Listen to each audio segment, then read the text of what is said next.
Hi, it's been a while since I made a video like this, and I wanted to do something that is really raw and something that's close to my heart. Now, I think I have to start with something, right? So, it starts with this. In 2022, there was an article that was published in newspapers that 424,000 children in Malaysia were suffering from some kind of mental health issues. So at that time, when I read that article, I knew I had a purpose.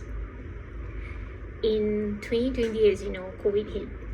So it was the time where I decided to bury myself. At that time, lost my job. So I went online and did a lot of courses. In fact, I was conducting my own courses as well. So it was free courses regarding mental health and yoga. I like to describe this as something like a roller coaster ride in my life, and I hope this helps in a way. And I hope by sharing this, I also am able to reflect into myself and help myself as well. So it starts like this. I was really going up at that time. I was not only conducting classes, I was also attending courses on self-improvement, those kind of courses, and that really helped me a lot. It helped me build my confidence and with my own personal transformation. So I was going up, and then at that time I was also excelling as a Toastmaster. I finished my dynamic leadership level 5, was able to conduct Hall of Fame as the organizing chair in Clayton Valley. At that time, that was kind of an amazing moment for me, so I was celebrating my success. And then I continued to climb. It was like a very difficult moment for me because I was starting to think of how am I going to improve myself, or how am I going to help all these children or adults in a way. And then what happened was I pushed myself to attend a course, and I successfully got accredited as an accredited trainer for about 3 years. This is where I was like, okay, here I am doing all this administrative work at home. I was taking care of my mom. I wasn't making that much, but it was enough for me to know that I was able to take care of her. And this was an opportunity for me. I was able to start to build my courses up. So I was going up, and I was accredited in July 2024.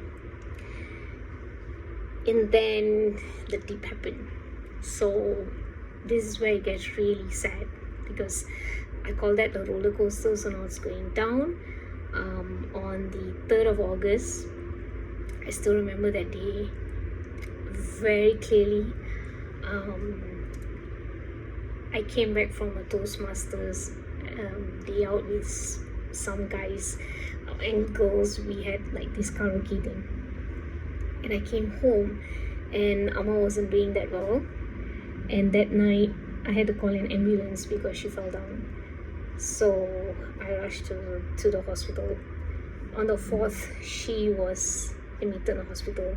On the 5th, I stayed with her. It was an entire week at the hospital, and we, as in the entire family, and I lost a mom, lost a sister, because she left us on the 11th of August.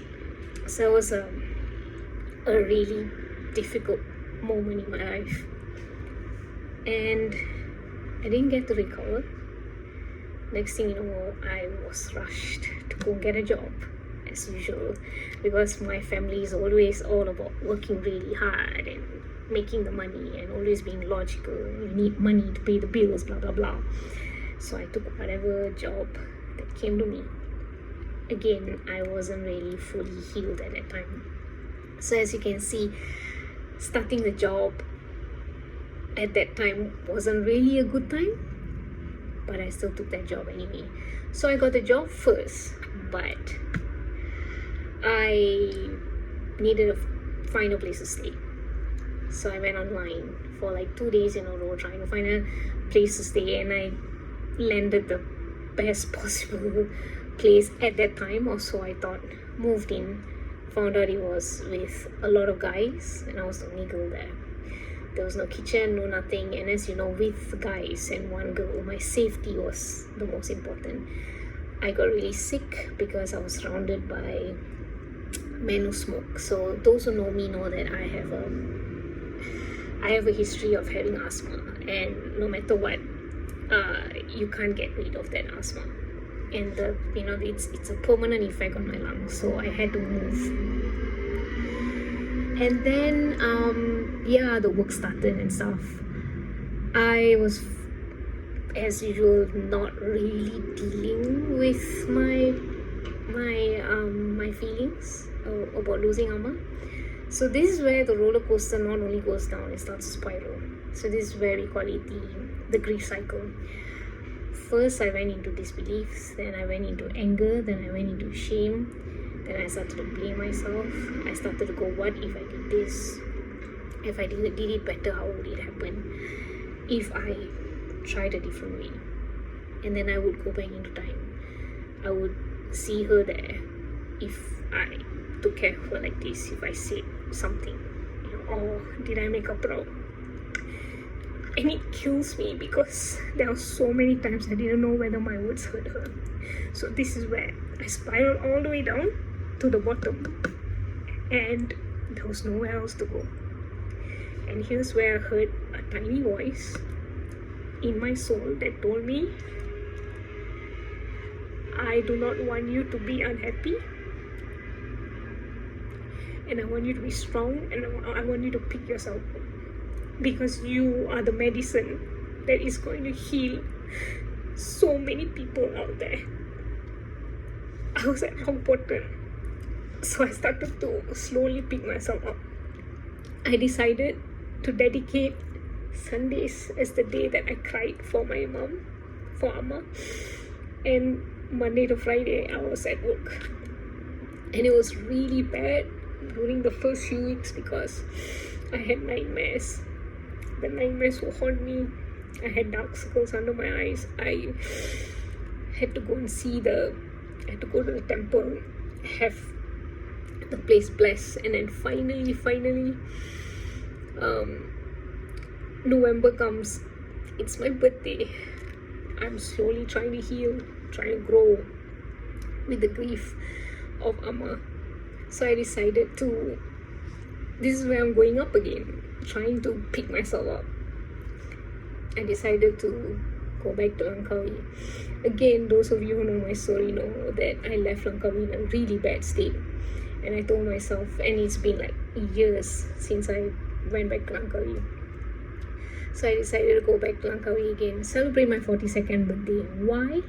Well, because it was 42 years old that I lost my dad, my Appa. Appa passed away because he had nasal cancer when I was 8 years old. So he is a really joyful, happy DNA, very artistic man, and I felt his excitement inside of me, and he was like, let's do this, let's paint Langkawi red. So with a then friend at that time, I went to Langkawi, and I was thinking to myself, I've changed now. I want to see whether I can reconnect the dots, whether I see people that I know there. But it was so weird because whatever excitement that I felt, this is where it went down again, didn't really pan out. It was weird. I remember I had such high energy. I dressed up, I put makeup on, I went to the restaurant and stuff, and I was ignored. So I tried again. I wrote a letter in asking if everyone's okay and if could they reach out to me, and I got no reply. That's when I started to get really sad. But this is the part where I can say that I reached a different stage in my life. I've evolved, I've transformed, and I've gone to another place, another phase in my life. So that's the reason why it never panned out with the people that I knew in the past. So I'm growing, and I'm evolving and the past just wasn't there. It's because the conversations that were coming to me was weird.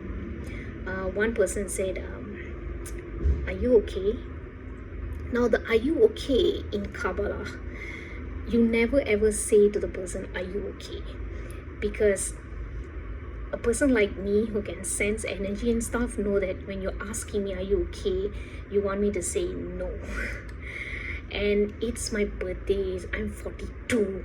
I've evolved. We call it when an individual reaches their birthday, they shed their skin. So I've shed my skin, I've come into a new skin, and I'm no longer the person I was before. So bringing up an old skin just doesn't make sense to me. I felt the energy and I said, I'm doing really well. I mean, I thought you would know that by now, right? If you could see how bright my face looks, right? Yeah. So I remember feeling a bit dejected with Langkawi, and then I came back home. Fine, November passes, no problem. December comes, Christmas. And Christmas was great, got to celebrate with my family and stuff. And then I was like, oh, okay, I get to move now. So on late December, I moved to a new place. So this is my new spot. I'm currently in a new place with, I literally manifested for this place. So it has not the view I actually want. I wanted like a view of mountains and beaches or something, but I just got tall buildings. But it's okay, now mind. Beggars can't choosers. But it also comes with a kitchen. It means I can cook. It means I can save money. So that's something I'm really proud that I manifested this place. I hope to manifest a little bit higher, which means I own my own place, which is quite private, but at the moment I'm happy having my own private room with a balcony really high up. So that was December. Come January, so I'm going up now, right? I'm getting used to things. Still a little bit shaky with a lot of things. Trying to stabilize myself, trying to find my footing, how to get along, what to say, what not to say, that kind of thing. And then January comes and yay, it's time to go for our retreat. So company retreat, we're all getting ready. I'm really excited. I meet up with my gal pals. We drive all the way there. And guys, if any of the girls they're listening, you know how excited I was. I was there 2 hours earlier. That's how my brain is wired, I guess. I was so excited, but it's okay now. My 2 hours earlier means I could read a book. So I'm there waiting, and then the retreat was great. And the second day, I sprained my ankle, not once, twice. Whew. So that was a really bad hit. So I went down again. If you can imagine, everyone's quite concerned. So I couldn't walk. Normally, if I have to have all these emotions, what I do is I just dance it off because I'm a dancer. That has been stripped away from me. There goes my legs. I was walking around with a limp. I limped to the clinic, got myself checked, took some medication for it, came back again, decided to get an x-ray. Turned out that it's going down, right? Turned out that my insurance doesn't cover the treatments. I had to pay a huge money out of my pocket. So that was really bad for me, who's trying so hard to save money in this inflation. And then I was homebound for 2 weeks. So it was only 1 week that was given to me, but the doctor told me, you can't walk. You can't walk. You gotta rest your legs up. Try not to put any pressure on it. So there goes walking and working. But I was diligent, took really good care of my legs, and with whatever you want to call it, God's grace, universal grace, I was able to walk again. And a lot of people have told about my transformation. So this is me. Actually, I have absolutely no makeup on. This is right from work, so my eyeliner is still in, so I didn't get them off. I just leave it there. But this is like literally me without any makeup. There's a light here, so that's the only thing that's shining on me. I decided to put myself, like I said, raw and vulnerable for everyone here. So that was a huge transformation for me, because I was able to send healing energy to my leg, which is loving energy, and to tell my ankles to heal itself. So I still till today wear a knee brace around my ankles, so that I can keep them together, just in case it sort of like I fall again or something. And I also have very good friends who tell me that you really need to take care of your legs. Alright, so that's the ankle part. So I'm climbing up again. Then comes February. You really think that life will improve, right? So February is a big hit, and this is just very recent. So super happy, really happy already, feeling the joy come back when I felt this heart pain out of nowhere, and I didn't know why. It is really sad for me to find out that, and I put this up on social media, but very vague, so that somebody I knew once decided to call it quits. And for context, I can't go deeper into this because it's really private, really personal, but in a way, this individual wasn't just someone I read about in the newspaper or I just bumped into the street somewhere. The individual that I'm talking about, we shared similar friends. Our families knew each other. We had a crossing of religions, which means I'm Hindu and this individual is another religion completely, including different language, which is a language I picked up, which is a language I forgot, and which is the language I'm trying to bring back. So I do have this language with me in my Spotify list, so that I can sing this language a lot. And yes, I cannot go deeper than this, so I'm going to stop here, but this is one of the reasons why I decided to make this video, and this is the reason why I could not handle it anymore. It's like there's too much to take. I'm not processing my emotions. I'm always smiling. I'm trying to put on a very brave face when inside I am dying. I'm trying so hard, and I'm not the person who is depressed and I turn to alcohol. I don't do that. When I'm depressed, I drink water. When I'm sad, I sleep it off. When I can't do anything, I dance. The doctor told me that if I had a fracture in my ankle or any bone cracked, and I would have been put in a cast, that would have made me even more severely depressed than I already am.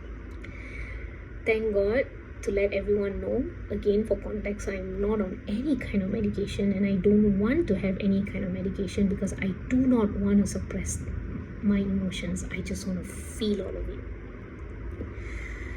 So that's the reason why I started this video. With 424,000 children had mental health issues, and that article was published in 2022. And I end this by saying there are still a lot of individuals out there who have mental health issues, who need our love and support. I may not be a person who goes around out there and decides to talk to anybody these days. I've learned my lesson. I've been hurt so many times. I've been betrayed so many times.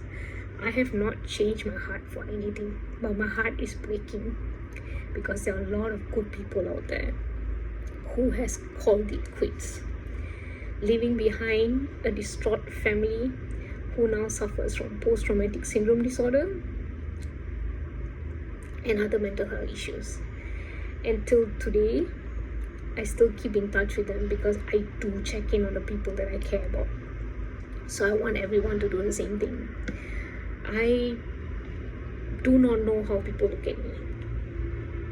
Do I care? To those who care about me, I do. But if I do not know you and you don't know me and you're a troll and you hate my life, I can't do anything with that. And I always tell people that the hate and the anger that you see in others, or the, how should I put this, the whatever that you feel like you don't like about that person is something that is inside of you that you need to change, that I need to change. And I did that work. I went deep into myself. I found places in myself that needed to change. And honestly, if we, or I, or any of us out there who's watching this video right now, if you really, really want growth cannot happen in a place of comfort. Growth can only happen in uncomfortable places. So if you're ever pushed in that situation, or if I come into your life, this raging fire, this inferno, or this ocean, or whatever it is, that how I'm created, and I come in front of you and I push you, it's because I care about you and I want you to change, because I did it. It's not easy. And when people ask me, how do I do it? How do I get here? How is it that I'm strong? The journey is not easy. A lot of people will leave you. A lot of people have left me. All because I just put a mirror in front of them and asked them to face themselves exactly like how I'm looking at this, at the phone screen right now. That's exactly how I look at them. I just put a mirror, and a lot of people cannot handle that mirror, and a lot of people have left. So I do not want to put up a fake persona of someone who knows everything, who is so perfect, who has the best life. That's not my intention. My intention is to put a human being in front of the whole world and to stand together, not as a person of religion. Forget your religion, forget your skin color, forget everything. Just reach out to each other as humans. Look at the right of you, look at the left of you. Find out if they're okay. Find out if the people that you love are okay. Check in on them, text them, call them, do something, do anything. Just take them out, drag them out of their cave, mental cave. Don't let them sit there, because the biggest mistake and the biggest regret that we as humans will ever do is that we never made the first step. So I like to end it with this. This is an analogy, analogy, okay, whatever, of the lobster. So this is nature's way of teaching us how growth happens in the most uncomfortable spaces. Did you know that the lobster it changes its skin, it sheds its crust, it's a crustacean animal, being that lives in the sea or whatever, and it goes to a rock hides itself there, and what it does is it sheds, it molts its crust, and then it grows a new one, and it does the same thing over and over and over again until you get a lobster that big, and you pay a lot of money for that, the value of that lobster. It's because we are, you, me, the world is more valuable, not because of what we know or how much money we have. That's not our value. The value is how many lives we have touched, and how much value that we not only give to ourselves but to the world. So that's what I want to give to everyone watching this. I would like to leave you guys with this.